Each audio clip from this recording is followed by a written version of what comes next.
Hi everyone, welcome in the lecture number 6. In this video we are going to discuss about character, also discuss about input function. So in previous video we have discussed about integer constant, real constant. So in this video we are going to discuss about character constant. So what is character constant? So a character constant is a single alphabet, digit or symbol enclosed within single inverted commas. Also we have discussed this topic in previous videos, but we will discuss in depth in this lecture. Okay, so constant character क्या होता है, सबसे पहले हमें ये जानना होगा. अगर हम यहाँ पे बात करें v, so b is a character. यहाँ पे लिखा हुआ है a इन्वर्टेड कॉमा में, यहाँ पे लिखा हुआ है a is a with in the inverted comma. ठीक है, तो ये क्या है, एक कैरेक्टर है. इसी तरीके से v लिखा है, ये भी एक कैरेक्टर है. हैशटैग कोई स्पेशल सिंबल होता है तो वो भी हमारा क्या होता है, कैरेक्टर होता है. अगर हम कैरेक्टर के साइज के बारे में बात करें तो कैरेक्टर का साइज होता है 1 bite. Okay, so let's go in our Visual Studio Code and we'll see with the practical example. So here is a C tutorial file. So let's open this file. And यहाँ पे हमने बात किया था, ठीक है, हमारा ये पूरा सिंटेक्स बना हुआ है. Hashtag include stdio.h int main return 0. ठीक है, ये हमारा पूरा सिंटेक्स बना हुआ है कि किस तरीके से हम इसमें कोड को एग्जीक्यूट करेंगे, लिखेंगे. तो यहाँ पे हम लिखते हैं कैरेक्टर. अगर हमें कैरेक्टर लिखना होता है तो क्या करते हैं, CHAR लिख देते हैं, कैर, सिंपल शॉर्ट फॉर्म में. जिस तरीके से हमने इंटीजर लिखा था INT इंट ओनली, ठीक है, तो उसी तरीके से हम कैरेक्टर को लिखेंगे CHAR. उसके बाद में हम एक नाम देंगे जिसे हम वेरिएबल नेम बोलते हैं या फिर आइडेंटिफायर बोलते हैं. तो लेट सपोज मैंने यहाँ पे लिखा CH इज इक्वल टू, अब हमें कैरेक्टर का नाम लिखना है, यानी कि जो भी कैरेक्टर हम ले रहे हैं यहाँ पे वो लिखना है. तो देखो हम क्या करेंगे, यहाँ पे सिंगल इन्वर्टेड कॉमा यहाँ पे लगाया, ठीक है. उसके बाद में हम क्या करेंगे, अगर हमें ए लिखना है तो सिंपल मैंने ए लिखा एंड सेमी कॉलन यहाँ पे पुट कर दिया. अब हमने क्या किया, एक कैरेक्टर बना लिया, ठीक है. अब हम इसे एक्सेस करना चाहें तो क्या करेंगे, printf, ठीक है. उसके बाद में यहाँ पे %d डबल कोट सबसे पहले %. अब देखो %d यहाँ पे नहीं लिखा जाएगा, ठीक है.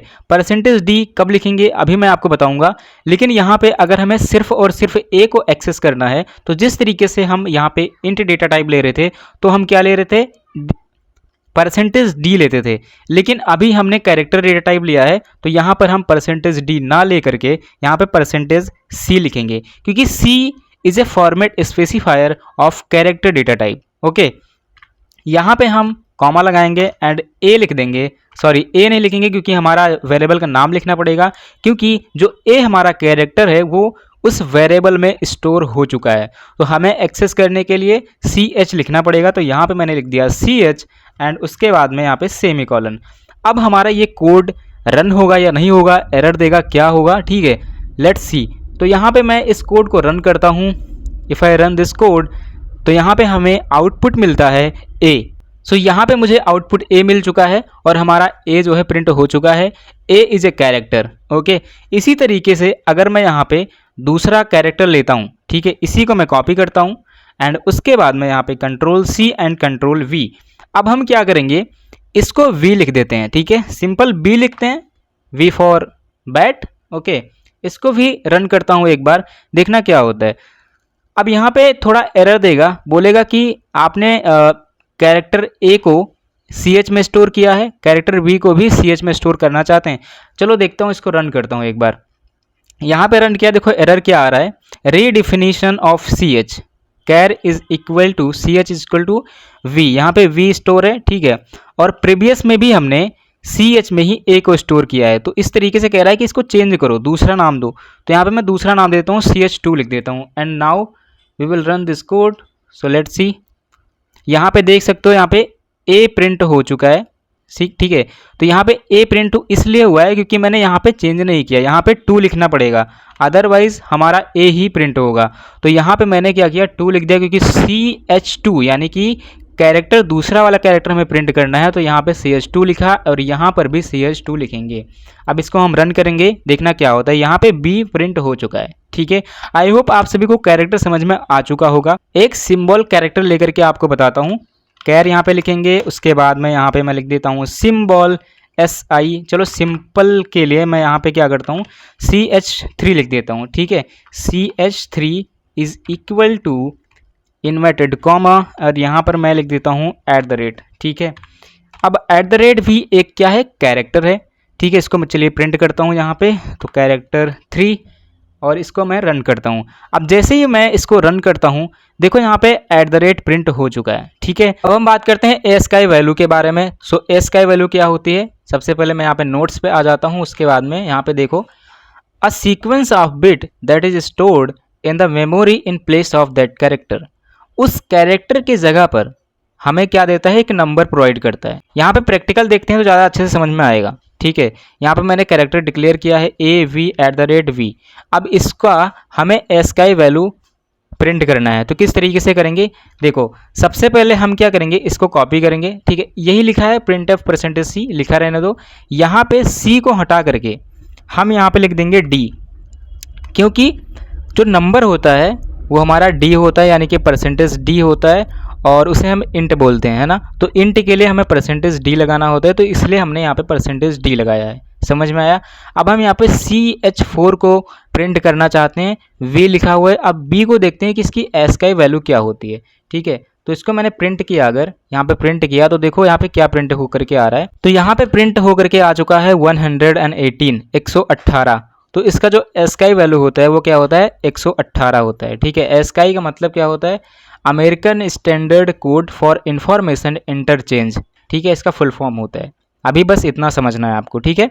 अगर मैं यहाँ पे A कैरेक्टर का ASCII वैल्यू प्रिंट करना चाहता हूँ, तो यहाँ पे %d लिखा रहना दूंगा, और उसके बाद में मैं क्या करूँगा, यहाँ पे CH लिख दूंगा, ठीक है। CH जैसे ही लिखा, उसके बाद में देखना इसका भी ASCII वैल्यू आ जाएगा 97। तो यहाँ पे एक बात समझ में आता है कि जो हमारा लोअर केस का कैरेक्टर होता है और उसमें A का जो ASCII वैल्यू होता है वो 97 होता है, ठीक है। अगर मैं यहाँ पे B प्रिंट करता हूँ, कैरेक्टर 2, ठीक है, तो B को अगर मैं यहाँ पे प्रिंट करता हूँ तो देखना क्या होता है, ये हो गया 98। तो 97 से स्टार्ट होता है और कहाँ तक जाता है, 97 98, और इसी तरीके से जब आप Z प्रिंट करोगे, अगर मैं यहाँ पे लिखता हूँ Z, ठीक है, इसको कॉपी करता हूँ और उसके बाद में यहाँ पे पेस्ट करता हूँ, एंड यहाँ पे मैं लिख देता हूँ लोअर केस में Z लिखने के बाद में यहाँ पे मैं क्या करता हूँ, इसको 5 बना देता हूँ, और उसके बाद में इसको मैं एक्सेस करता हूँ यहाँ से 5। अब देखो मैं इसे रन करता हूँ, तो रन करने के बाद में क्या आ चुका है, 122, यानी कि 97 से स्टार्ट होता है ASCII वैल्यू और 122 तक जाता है, ठीक है, A से लेकर के Z तक। समझ में आया। इसके बीच में अगर किसी भी कैरेक्टर को आप प्रिंट करना चाहते हो तो %d लगा करके उसकी ASCII वैल्यू को प्रिंट कर सकते हो। Let's take one more character, so Ctrl+C and Ctrl+B, और यहाँ पे मैं क्या करता हूँ, यहाँ पे लिख देता हूँ M, स्मॉल में मैंने M लिखा। अब देखना क्या होता है, अब मैं इसको अगर प्रिंट करता हूँ तो देखना क्या होता है, मैंने यहाँ पे कैरेक्टर 5 लिख दिया, ठीक है, यहाँ पे मैं 6 कर देता हूँ और यहाँ पे भी 6 कर देता हूँ। तो यहाँ पे मैंने रन किया, देखो क्या आ चुका है, 109। तो इसका जो ASCII वैल्यू है वो क्या है, 109 है, ठीक है। इस तरीके से आपको समझ में आ चुका होगा, आई होप। अब हम क्या करेंगे, अपर केस में कैरेक्टर को लेते हैं, ठीक है।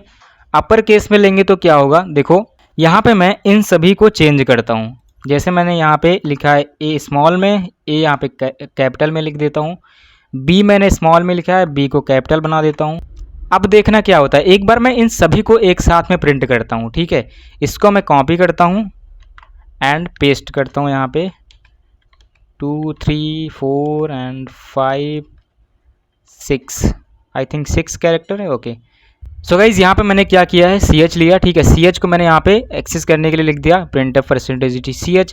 इसी तरीके से CH2 CH3 CH4 and CH5 and 6, इसी तरीके से हम सबको यहाँ पे एक्सेस करेंगे और सबकी ASCII वैल्यू को प्रिंट करके देखते हैं क्या होता है, ठीक है। एक साथ में मैं प्रिंट करूँगा, तो यहाँ पे मैं रन करता हूँ और एक काम करते हैं, क्योंकि यहाँ पे देखो प्रिंट तो हो चुका है लेकिन यहाँ पे सभी एक ही लाइन में प्रिंट हो चुका है, तो इस तरीके से थोड़ा कन्फ्यूजन हो सकता है समझने में। तो अब हम क्या करेंगे, यहाँ पे अल्ट प्रेस करोगे, अल्ट, उसके बाद में यहाँ पे यहाँ क्लिक करोगे, यहाँ क्लिक करोगे, यहाँ यहाँ और यहाँ, और उसके बाद में यहाँ पे लिख दोगे \n। तो यहाँ पे मैंने \n लिख दिया है। अब हम क्या करेंगे, इसको रन करेंगे दोबारा से। अब देखो यहाँ पे जो वैल्यू हमारी ASCII वैल्यू प्रिंट हो चुकी है वो हुई है लाइन बाय लाइन, यानी कि नेक्स्ट लाइन में हुई है सभी, ठीक है। तो यहाँ पे जो हमारा कैपिटल यानी कि अपर केस का कैरेक्टर है उसकी जो वैल्यू एस का वैल्यू स्टार्ट होती है वो 65 से स्टार्ट होती है। ए को 65, वी का क्या है 66, यानी कि 65, 66, 7, 8, 9 इस तरीके से आती है, ठीक है। और जो लास्ट में जेड की एस का वैल्यू आती है वो क्या आती है 90, ठीक है। तो ये स्टार्ट होता है 65 से और कहाँ तक जाता है 90 तक जाता है, ठीक है। आई होप आपको समझ में आया होगा कि एस का वैल्यू क्या होता है और किस तरीके से प्रिंट कर सकते हैं। बहुत ही सिंपल है, आई होप आपको समझ में आ चुका होगा। बस प्रिंट करने के लिए सिर्फ और सिर्फ क्या करना होता है, %d लगाना होता है बस। अब हम बात करते हैं इनपुट फंक्शन के बारे में कि यूजर से हम किस तरीके से इनपुट लेते हैं। अभी तक जितने भी वीडियोस मैंने बनाया है उसमें मैंने सिर्फ बताया है प्रिंट करना, यानी कि आउटपुट के बारे में ही बताया है। जिस तरीके से हम printf करके आउटपुट प्रिंट करते थे उसी तरीके से अगर हम यहाँ पे scanf लिखेंगे तो scanf फंक्शन क्या करेगा, यूजर द्वारा इनपुट को लेगा और उसके बाद में उसे प्रिंट करेगा, ठीक है। तो चलिए देखते हैं कि यूजर द्वारा किस तरीके से हम इनपुट ले सकते हैं। तो इनपुट को हम समझेंगे बाय और क्वेश्चंस, ठीक है। यहाँ पे हमारा क्वेश्चन है उसको हम करेंगे और उसी से हम समझ जाएंगे कि स्कैनअप किस तरीके से यूज करते हैं और किस तरीके से हम इनपुट लेते हैं। तो यहाँ पे हमने पहला क्वेश्चन कर लिया था, स्क्वायर प्रिंट किया था पिछले वीडियो में, और उसके बाद में मैंने कहा था कि calculate the area of a circle, इसको मैं कल करवाऊंगा। तो इस क्वेश्चन को आज करवाता हूँ, ठीक है।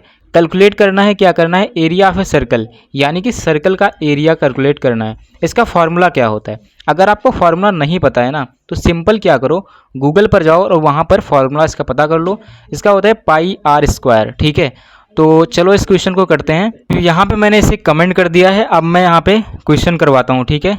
क्या करवाना है, क्या प्रिंट करवाना है, calculate the area of a circle. यहाँ पे मैं लिखता हूँ calculate the area of a circle.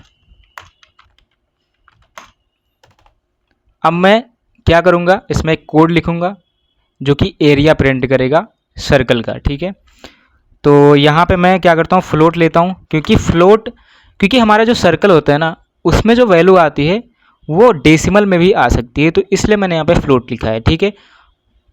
अब मैं क्या करता हूँ, फ्लोट में रेडियस डाल देता हूँ, क्योंकि हमें पता है कि radius area of a circle का फॉर्मूला होता है πr²।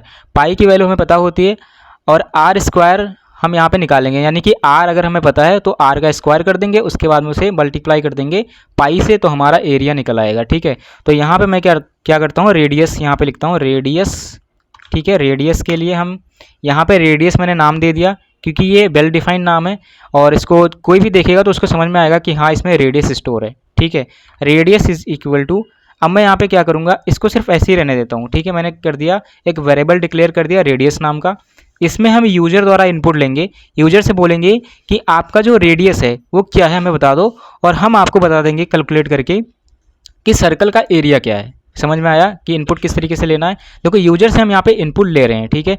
तो इनपुट लेने के लिए हम यहाँ पे प्रिंटफ लिखेंगे, क्योंकि प्रिंटफ क्या करेगा, हमारा प्रिंटफ करेगा, उसको बताएगा, यूजर को बताएगा कि यहाँ पे आपको एंटर करना है रेडियस, ठीक है। तो हम क्या लिख देंगे यहाँ पे, एंटर द रेडियस, ठीक है। और उसके बाद में सेमीकोलन। अब यहाँ पे इनपुट लेने के लिए स्कैनफ यूज करते हैं, इनपुट लेने के लिए हम यहाँ पे स्कैनफ यूज करते हैं, तो स्कैनफ लिख दिया। उसके बाद में सिंटेक्स सेम रहता है प्रिंटफ एंड स्कैनफ का, यहाँ पे भी डबल कोट आएगा। उसके बाद में %d आएगा, ठीक है। %d नहीं आएगा, %f आएगा, क्योंकि फ्लोट ले रहे हैं, ठीक है। हम ये एज्यूम करके चल रहे हैं कि जो यूजर इनपुट करेगा वो हमारा फ्लोट में होगा, यानी कि डेसिमल पॉइंट में होगा। समझ में आया। तो यहाँ पे मैं f लिख देता हूँ और उसके बाद में उसको मैं एक्सेस करता हूँ। देखो यूजर इनपुट को एक्सेस करने के लिए हम यहाँ पे एम्परसेंट का साइन लगाते हैं, जिसको हम कहते हैं एंड का साइन। एंड क्या होता है, एम्परसेंट होता है, जिसको हम कहते हैं एड्रेस ऑफ ए ऑपरेटर। अभी मैं इसको डिटेल में समझाता हूँ। सबसे पहले मैं इस कोड को लिख देता हूँ। तो यहाँ पे मैं क्या करूँगा, रेडियस इसका नाम लिख दूंगा, क्योंकि जो यूजर इनपुट देगा, यूजर जो इनपुट देगा उसे हमें इस रेडियस में स्टोर करना है, क्योंकि रेडियस मैंने वेरिएबल बनाया है, तो रेडियस में उस इनपुट को हमें स्टोर कर देना है। समझ में आया इतनी बात। अब हमने स्टोर कर दिया। अब देखो क्या करते हैं, यहाँ पे एक दूसरा फ्लोट बनाते हैं और यहाँ पे हम लिखते हैं एरिया, क्योंकि हम सर्कल का एरिया निकाल रहे हैं, ठीक है। तो एरिया निकालने के लिए यहाँ पे हमारा फॉर्मूला होता है πr²। अब पाई की वैल्यू क्या होती है, 3.14, समझ में आया। और मल्टीप्लाई कर देंगे, मल्टीप्लाई करने के लिए एस्टरिस्क लगाते हैं, तो मल्टीप्लाई करने के लिए रेडियस लिखेंगे, ठीक है, पाई आर स्क्वायर, यानी कि यहाँ पे हम लिख देंगे रेडियस एस्टरिस्क यानी मल्टीप्लाई बाय रेडियस, उसके बाद में यहाँ पे सेमीकोलन। तो ये हमारा फार्मूला बन चुका है और हमने क्या किया, यूजर से इनपुट लिया और उसको मैंने उस फार्मूले में पुट किया और उस फार्मूले से जो मुझे वैल्यू मिली उसको मैंने एरिया में स्टोर कर दिया। अब मैं क्या करूँगा, इस एरिया को प्रिंट कर लूँगा। So let's print this area. तो प्रिंट करने के लिए हम यहाँ पे सिंपल प्रिंट फंक्शन लगाएंगे, परसेंटेज एफ लिखेंगे क्योंकि हमें फ्लोट वैल्यू प्रिंट करना है, और उसके बाद में हम यहाँ पे एरिया लिख देंगे। समझ में आया कि इनपुट किस तरीके से लेते हैं। अब यहाँ पे हम इसे प्रिंट करते हैं, ठीक है। तो यहाँ पे एक बार प्रिंट करते हैं, फिर मैं आपको एक बार और समझाता हूँ कि किस तरीके से ये हुआ है, ठीक है। तो यहाँ पे देख सकते हो एक गलती थी, डबल एस यहाँ पे लग चुका था, इसलिए यहाँ पे एरर आ चुका है। तो बहुत ध्यान से आपको करना होता है, ठीक है। यहाँ पे मैं एस हटा देता हूँ, एक सिंगल एस रखता हूँ। अब देखो यहाँ पे क्या आया है, देखो प्रिंट एफ ने क्या किया, प्रिंट कर दिया कि एंटर द रेडियस। उसने कहा रेडियस एंटर करो। अब यूजर एज ए मी, मैं यहाँ पे एंटर करता हूँ रेडियस, मान लो कि 5, मैंने 5 एंटर किया radius, and then it will give us area of a circle 78.500, ठीक है। तो ये हमारा एरिया आ जाएगा। अब देखो किस तरीके से ये काम किया। सबसे पहले हमने फ्लोट लिखा और उसके बाद में उसमें मैं एक वेरिएबल नाम डिक्लेयर कर दिया जिसमें मैं उस वैल्यू को जो यूजर इनपुट करेगा उसको मैं स्टोर करूंगा। अब मैंने एक प्रिंटफ फंक्शन लगाया। प्रिंटफ क्या करता है, आउटपुट प्रिंट करता है, तो स्क्रीन पर आउटपुट प्रिंट करेगा प्रिंटफ फंक्शन की, जो कि यूजर को दिखेगा।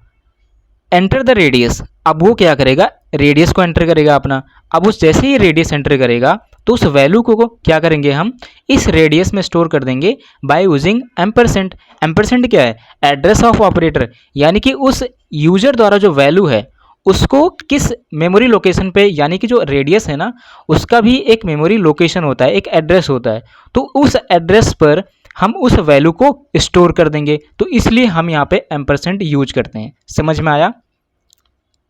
अगर नहीं समझ में आया है तो हम डिटेल में आगे बात करने वाले हैं एम्परसेंट के बारे में, कोई दिक्कत नहीं है अभी, ठीक है। अभी बस इतना समझ लो कि हमें क्या करना होता है, यूजर द्वारा वैल्यू को उस वेरिएबल में स्टोर करने के लिए एम्परसेंट यूज करते हैं और इसको कहते हैं एड्रेस ऑफ ऑपरेटर।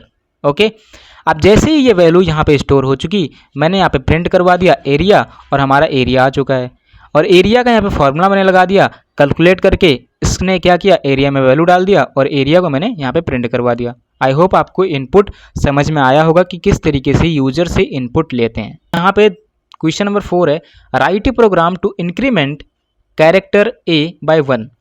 तो यहाँ से मैंने कैरेक्टर ए को अनकमेंट कर लिया है और इस कैरेक्टर को क्या करेंगे, इंक्रीमेंट करेंगे बाय 1। देखना क्या होता है, यहाँ पे प्रिंटफ लिखेंगे और उसके बाद में परसेंटेज डी लिखेंगे क्योंकि हम एक इससे बढ़ा रहे हैं, ठीक है। एस्काई वैल्यू को +1 करेंगे, समझ में आया, एस्काई वैल्यू को +1 करेंगे हम, ठीक है। तो यहाँ पे परसेंटेज डी लिखेंगे, परसेंटेज डी लिखने के बाद हमें एस्काई वैल्यू मिलेगी और उसको +1 कर देंगे।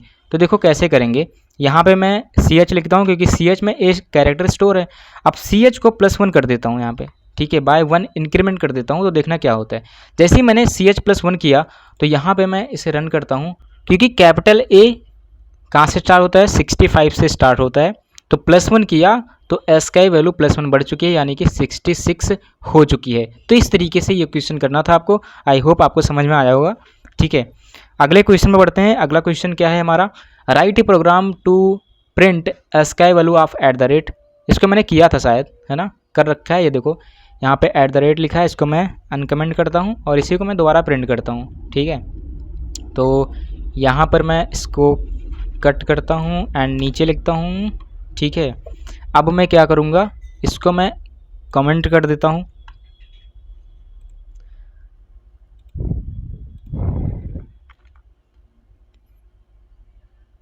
यहाँ पे सिर्फ मैं एस का वैल्यू प्रिंट करना है, तो यहाँ पे मैं कैरेक्टर 3 लिख देता हूँ, यहाँ पे CH3। अब मैं इसकी एस का वैल्यू प्रिंट करता हूँ। देखो इसकी एस का वैल्यू क्या होती है, 64 होती है, ठीक है, समझ में आया। 64 इसकी एस का वैल्यू होती है। इस तरीके से आप इसे प्रिंट कर सकते हो और ये क्वेश्चन भी आपका फिनिश होता है यहाँ पे। तो आज की इस वीडियो में बस इतना ही था। आई होप आपको समझ में आया होगा। मैंने आप सभी को इनपुट बता दिया कि इनपुट किस तरीके से लेना है। इनपुट बहुत ही इंपॉर्टेंट टॉपिक है, इनपुट को आपको ध्यान में रखना है और अच्छे तरीके से उससे 1-2 प्रश्न और करना है तो आपको समझ में आ जाएगा। 1-2 प्रोग्राम कर लेना आप, ठीक है। मैं आपको बताता हूँ, एक प्रोग्राम कर लेना 2 नंबर्स का सम करना, ठीक है। लेकिन जो यूजर इनपुट करेगा ना, उस इनपुट को लेकर के सम करना, ठीक है। सो आई होप गाइज आज की वीडियो आपको बहुत ही ज़्यादा अच्छी लगी होगी और आई होप कि आपको सारे कॉन्सेप्ट समझ में आ चुके होंगे। कैरेक्टर क्या होता है, इनपुट किस तरीके से लेते हैं, ठीक है, एसकाई वैल्यू क्या होती है। मैंने कोशिश किया है कि आपको अच्छे तरीके से समझा पाऊँ।